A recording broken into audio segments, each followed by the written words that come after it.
here before you today requesting increases in salary for all of the assistant public defenders that are presently employed by the Hinds County Public Defender's Office. This request is being made based upon statutory authority, which requires that the public defender and the district attorney make the same salary. It also requires, it sets out a schedule as to what assistant district attorney should make, and we believe that there should be parity between the district attorney's office and the public defender's office with regard to what attorneys are paid. On your last board meeting, there was a request by Mr. Smith to raise the salary of a Hinds County district attorney and assistant district attorney from, I believe it was 63 to, I believe, 80 something. It was an increase of over $21,000. And the board did grant that request, and it was based upon the statutory authority, which I have also included in the packet that I provided to you. I want to explain to the board also that in this particular request, we followed the guidelines and percentages that were set out in Mississippi Code annotated 25-335, paragraph 6 and 7. In addition to that base percentage, $3,000 was added. That amount reflects the $3,000 stipend that you pay to assistant district attorneys on a yearly basis. That is in addition to the regular salary that they make. And just for the record, the individual whose salary was increased in the district attorney's office has less than 5 years of experience. He will have 5 years of experience on September 29th of this year. In effect, what you did at the last board meeting was to raise that individual over every assistant public defender that we currently have in our office. We have assistant public defenders with over 35 years of experience. Beth Taylor, if you would just raise your hand. Ray Carter, 29 years of experience.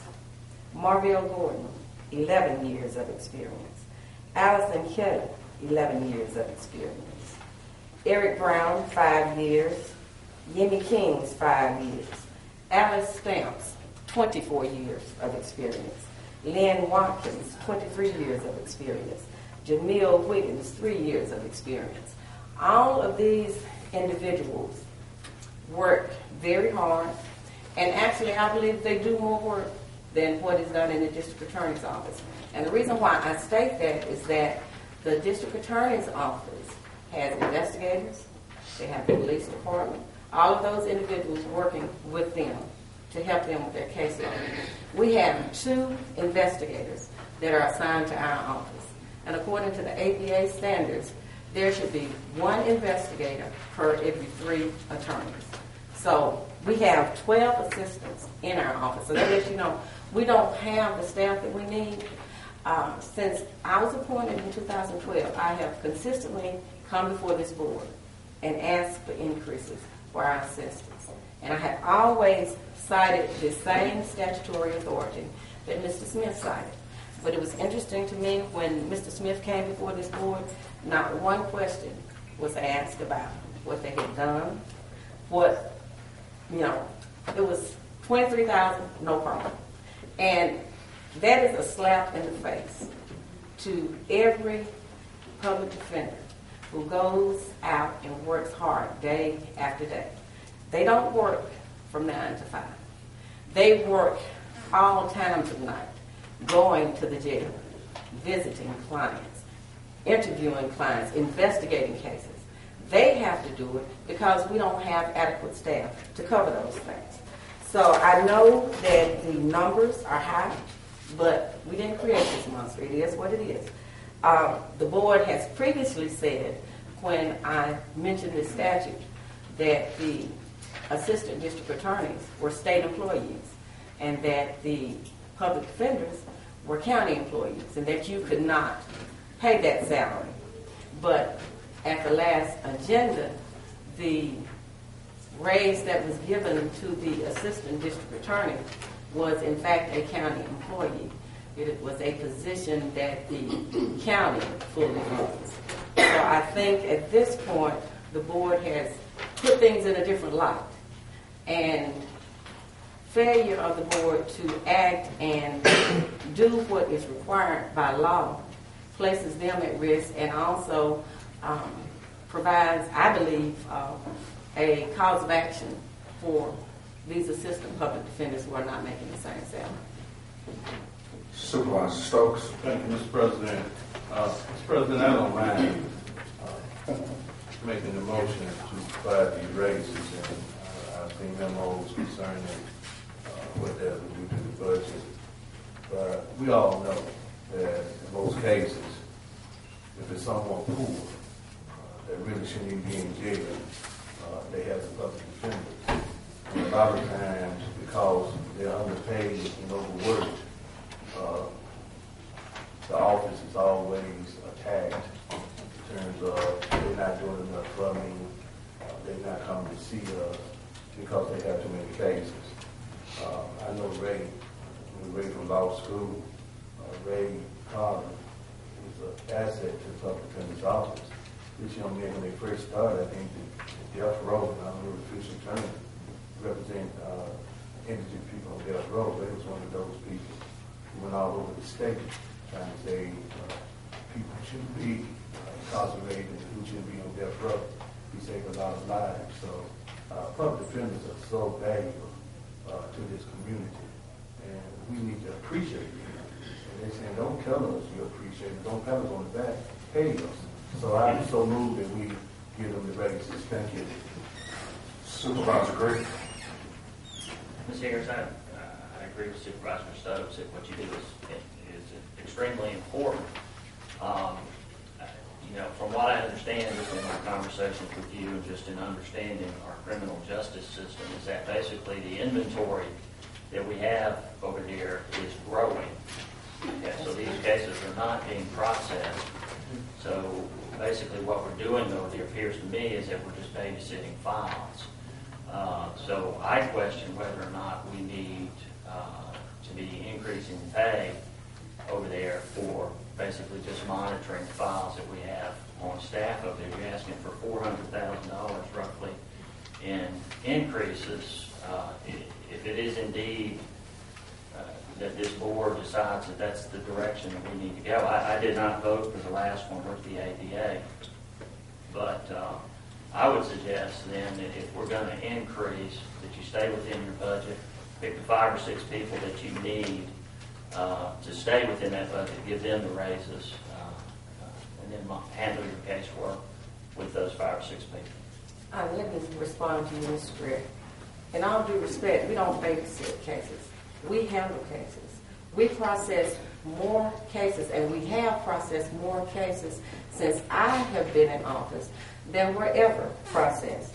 In 2012, when I took office, we processed 1,423 cases. In 2013, 1,500 cases. The first quarter of this year, we have closed 514 cases, which means we're well ahead of where we should be. What most people don't understand is that once we're appointed to a case, when we do our investigation, when we talk with our clients, if they decide that they want to have a trial, that is their constitutional right.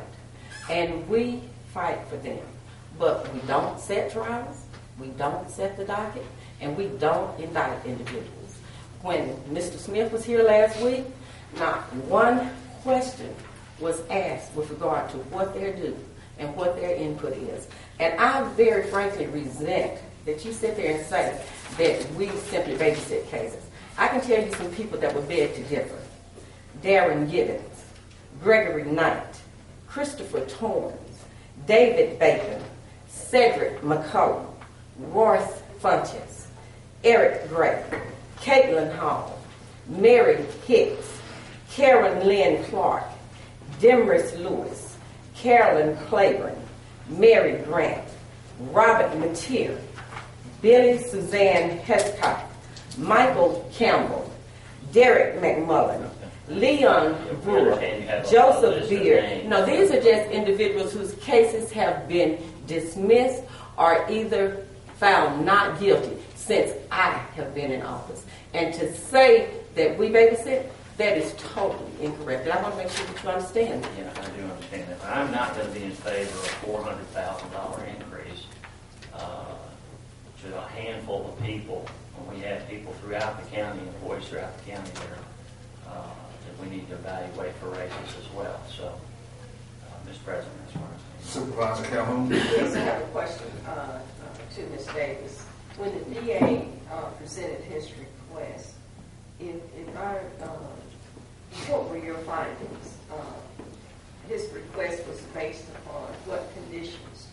And if I recall correctly, it had to do more with a reclassification versus just a salary increase.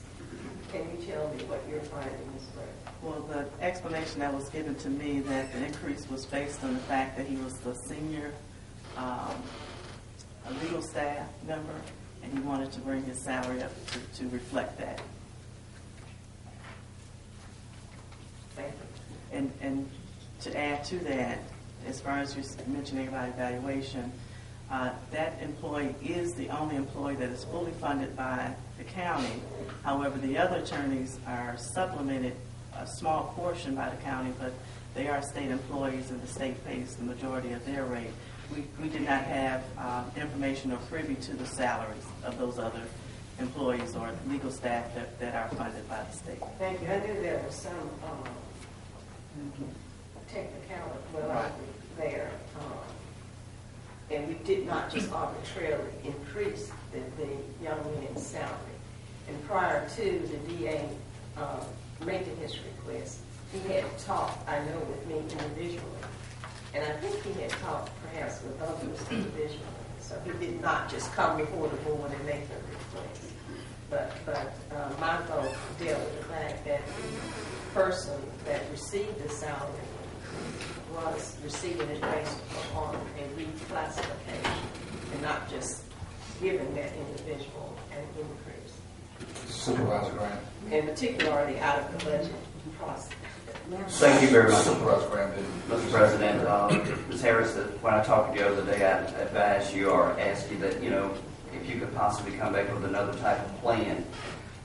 We know that what the statute says, and I think we all understand the statute, but to pay out $400,000 today, we would wind up giving the person a raise today and laying them off next month. And I don't think that would be good for anyone. We have a lot of different issues that we have to deal with, and including this is an issue. I understand exactly what your people do, and I know that they do a lot. But at the same time, to be fiscally responsible for the county this close to the budget year, this would actually put us in a situation where we would probably have to think about laying individuals off, or at the very least furloughing individuals.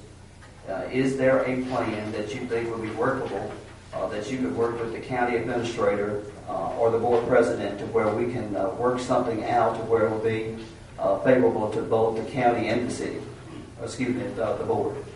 Let me just say, we are not, we have no problem with trying to work with the county, but since day one, when I came in, we have been trying to work with the county. When I initially came before this board, I asked for a $5,000 increase per attorney. That was denied. The next budget year, I believe I asked for a $2,000 increase. That was denied. But when you allow one individual to come before you and you increase their salary over $21,000, and now you want to hide behind the fact that the county does not have the financial wherewithal to display parity to another division, that to me is unacceptable. But again, we are willing to work with the county. I want to also stress that what Mr. Smith relied on is that code section 25.335, which deals with how assistant district attorneys are to be paid. The individual, you can call him senior deputy, whatever, But if you go to the Mississippi State Bar and pull up his information, he does not have 5 years of experience.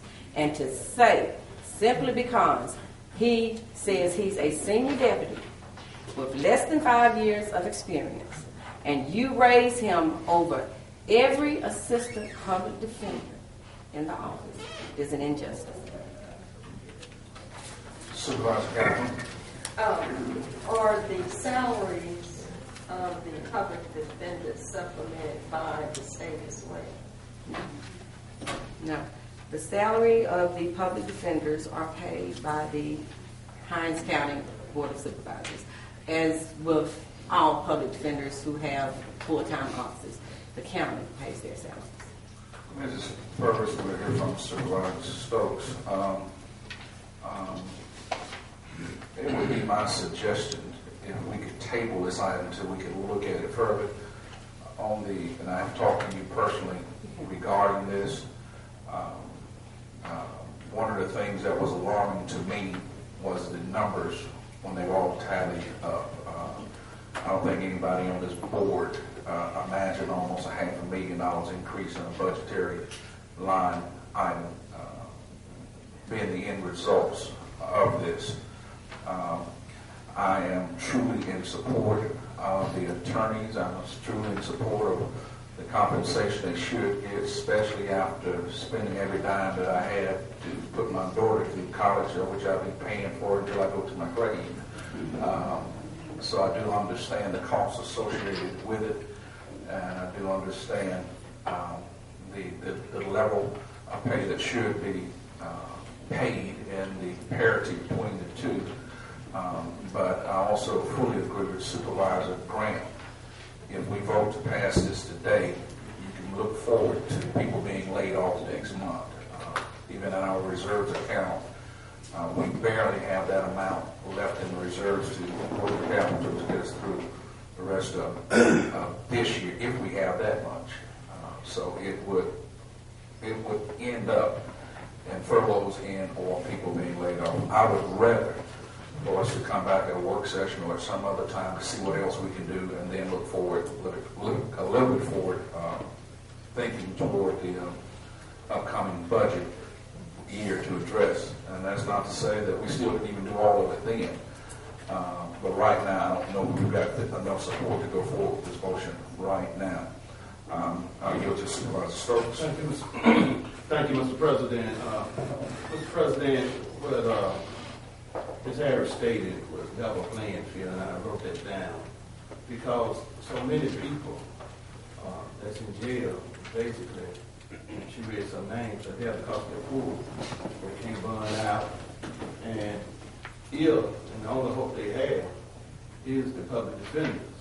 And if they feel like they're overworked and underpaid, now I'm not saying that the service will reflect that, but they're saying that it's two sides to this coin. You have the DA's office, you have the public defender's office, and that we should pay them all equally because they all do some of the same things. It's not wrong in my idea for the DA to make sure his people paid, and it's not wrong in my idea to make sure the public defender's office is paid properly. You know, they have the lives of so many people in their hands, and one mistake made by the public defender's office would destroy poor people's lives for a long period of time. They can't go against the DA's office, realizing that they don't have investigators to investigate the case, realizing that they're underpaid and they should be paid more. And you hear people in jail say all the time, if they're represented by a public defender's office, they're not getting good quality service. Ms. Harris saying we're giving good quality service, pay us like we're giving good quality service. Otherwise, we're giving an advantage to the district attorney's office. And that's not right, because a lot of people that's in jail, I said before, they just look up their poor. They can't run out. They can't afford private attorneys. And it's up to government. Now, this is what I was saying, because with this federal law, and we have to provide this for industry people. So if we can find money for other things, then we can find money for them. I still support my motion that we pay. Thank you, Mr. President. Ms.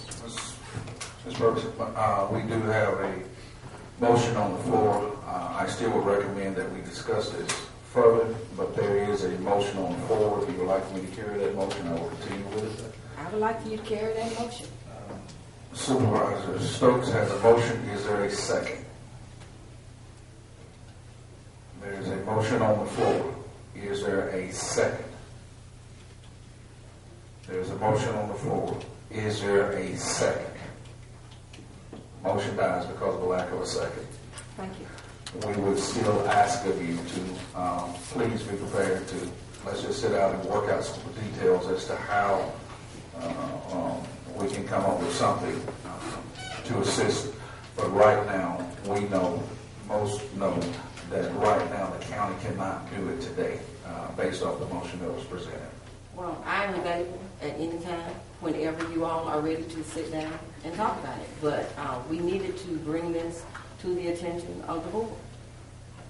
Thank you. And to the public defenders that are here again, thank you for your service. Please do not consider that to be a final statement that we're not trying. We just have to come up with a solution that we can get through with this budget and future budgets regarding without having to lay off employees. Thank you for your service.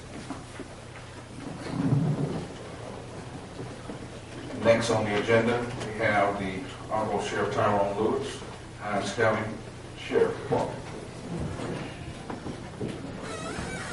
Welcome back, man. What's your name? Yeah, basically. You lost I know, it's good morning, Mr. President, other board members. I don't want any money. I'm here before you today to ask for the approval of the retirement of a weapon of one of our deputies, Mr. Keith Henderson. He was a valuable member of our staff. He had to take a medical retirement leave, but we would like to give him his weapon, his service weapon, as a part of it. So moved. Second. It has been moved and properly second. Any questions? All in favor, use the sign aye. Yeah. Motion passes. And just a quick update, just for your information and the public's information. As you know, the National Institute of Corrections will be here tomorrow. They will start their evaluation on our entire criminal justice system, so we can maybe help some of this backlog. And what their main goal is to come up with a pre-trial system that will be more effective for Hinds County, where we can get a system in place where we can start moving some of our tenants along in the system, so we can all work together a little bit better. This is a free service that's being provided to us by the Department of Justice through the National Institute of Corrections, and we're going to be sitting down in this boardroom actually on Thursday to have what we call a stakeholders meeting, but they will be here Tuesday, and they will visit every department within the criminal justice system. And there's been a schedule created. I will make sure you get that in your emails. So if you have any questions, just as always, call my office. Supervisor Stokes. Question, and I got the memo. And I heard supervisors say today about money. Are they, with their recommendations, are they going to provide grants that we probably give from the federal government? I guess my question is, suppose they come with a good plan, how do we fund it? Well, that's the thing. If the plan is just like we think it's supposed to be, there will be no money required. They're going to try to give us a way. I'll do an example of, let's say we have a factory and it's an assembly line, for lack of a better word, not saying that people are assembly components or anything like that. The way we look at it is that we know now that there is a chink somewhere in our system. There's a reason why there's an abundance of people in the facility and the cases aren't moving how they should move. They're going to come in, because they do this at jurisdictions all over the United States, and show us what will help us streamline that system. Hopefully it will not require additional funds. The most it could probably require, to my understanding, would be additional personnel in maybe the district attorney's office, maybe the public defender's office. As to grants and things like that, they will not tell us any specific grants that we can have, but they can probably get us on the track of what we can look forward to as far as funding from the federal government and things like that. But as of now, they're just going to come in and do a preliminary review of our criminal justice system to see where they can help us out. They'll give us a whole report, and it's for free. From Judge Green's memo, I saw her memo also. Her memo was a little more extensive. Are they going to follow what Judge Green's recommendation would be? Because she had all municipalities, justice court judge, municipal judges, it was a gamut that was not part of what we saw from your invitation. Well, my invitation was extended to include those persons based on Judge Green and Ms. Michelle Purvis's recommendation. So we have included the municipal court judges, we have included the county court judges in that also. I actually had a meeting with them Friday, along with the mayor of the city of Jackson, along with adding them into it. So I have sat down with the municipal court judges as they are currently, along with the mayor's office, and along with the police chief. So they have been included in that email. Could we also include Mr. Bingham, who's our finance advisor, to make sure, because it comes out and everybody see the report, oh, we can do it, boom, boom, boom, sounds good, then there's no money. Well, that's the thing. We're not going to come out with any money yet. All we need to do is just see where the hints are. Could we include Mr. Bingham, at some of these meetings to make sure that we have someone who's dealing with finance and know how to crunch numbers to make sure that we in the ball game. It's not going to do us any good if we don't have any numbers crunchers to advise us. So it just seems like that's the elephant in the room. Whether we have someone in there who can really let us know where we stand, whether this is feasible, those kind of things with the money.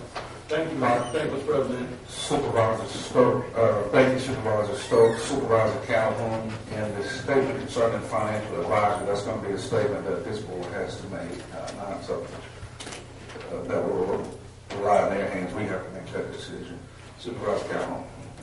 That particular institute has come before and evaluated Hinds County's criminal justice system.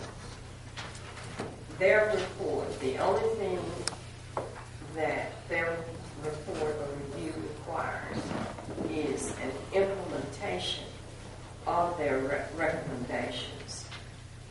In the past, the Institute has not come with any additional funding requirements as far as Hinds County is concerned. Again, they will come in and evaluate, as the attorney said, our existing criminal justice system, make recommendations on how we can work together, how we can connect, and move our inmates through the system. They will evaluate all aspects of the criminal system. However, as I said, generally, there are no recommendations that will require any additional funding. Yeah, we asked them to come with the caveat being, hey, we're cash-strapped county. Give us what you can so far. So basically, they're going to give us what I'm hoping is a timeline that people are to go across. Let's say someone's arrested on Monday, they should be arraigned by Tuesday. This much time should not pass before they are indicted. After they're indicted, this person should be given this trial date within this amount of time, and by then he should be within the system, pled, or things of that nature. So we're hoping to get a more hands-on approach rather than a more monetary approach. That's what we're hoping for. Any other questions from the board? But we'd be happy to include Mr. Bingham in the Thursday stakeholders meeting. Thank you so much.